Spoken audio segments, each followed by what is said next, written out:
இன்றே டவுன்லோட் செய்து உங்கள் ஃபேவரட் ஷோக்களை என்ஜாய் பண்ணுங்க.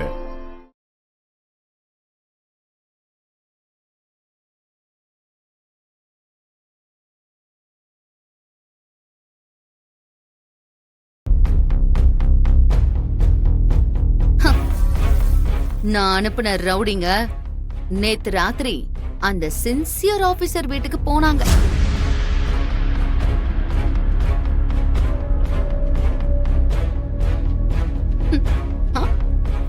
ஷாக் ஆயிட்டியா? இப்படிதான் இப்ப நீ ஷாக் ஆகுறல்ல. அந்த ஆளோட பசங்களை கொன்னுடுவேன்னு சொன்னதும் அவரும் இதே மாதிரி ஷாக் ஆகி ரிப்போர்ட்ட மாத்தி தரேன்னு ஒத்துக்கிட்டாரு.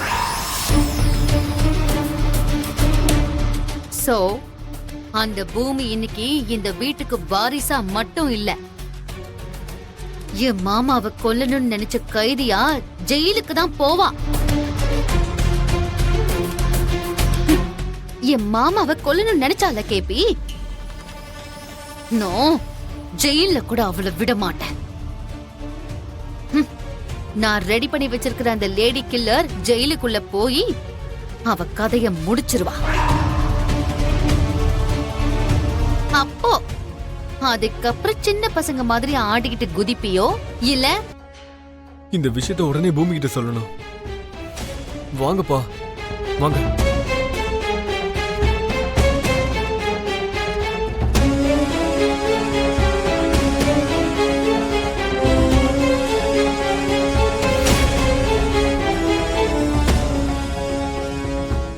இன்னைக்கு ஜட்ஜ் கொடுக்கிற தீர்ப்பால உன்னோட எல்லா பிரச்சனையும் தீர்ந்து போயிடுமா? இனிமே உனக்கு எந்த பிரச்சனையும் வராது.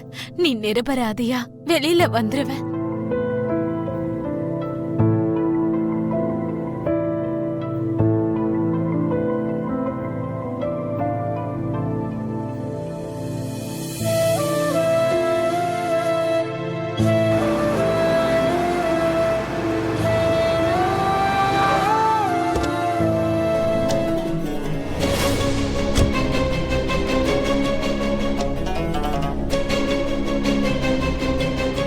சாரி பூமி, நாங்க அபூர்வாத்திய குறைச்சு எடை போட்டுட்டோம்.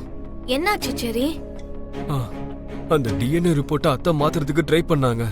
ஆனா ஜனார்தன் ஃபர்ஸ்ட் ஒத்துக்கலன்னு சொன்னல. ஆமா, முதல்ல ஒத்துக்கல. ஆனா அதுக்கப்புறம் அபூர்வா ரவுடிங்ல அனுப்புனதுனால பயந்து போய் டிஎன்ஏ ரிப்போர்ட்டை மாத்திட்டாருமா.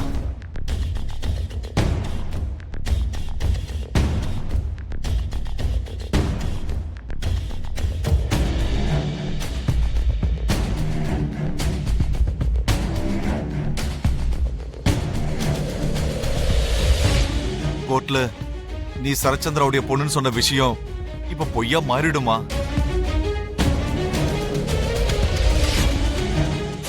அதே மாதிரி உனக்கு எங்க தண்டனை கொடுத்துருவாங்களோன்னு எனக்கு பயமா இருக்குமா.